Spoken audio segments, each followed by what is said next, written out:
நந்தி பகவானின் அனுமதியோடு சிவபெருமானை வணங்கி திருமூலரின் திருமந்திர பாடலை காண உள்ளோம்.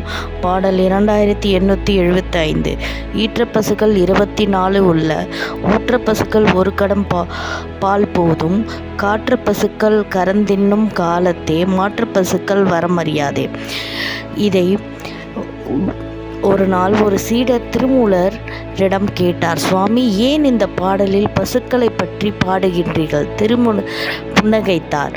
சைவ சித்தாந்தத்தில் பசு என்பது மாடு மட்டுமல்ல, அது நம் ஆன்மாவை குறிக்கும். பதி என்றால் இறையருள், பாசம் என்றால் ஆன்மாவை கட்டி இழுக்கும் ஆணவம், கர்மம், மாயை. பிறகு அருகில் இருக்கும் மாட்டு தொழுவத்தை காட்டி, ஒரு மந்தையில் பல பசுக்கள் இருந்தாலும் எல்லா பசுக்களும் பால் தராது. ஆனால் ஒரு நல்ல கறவை பசு மட்டுமே அனைவருக்கும் பயன்படும்.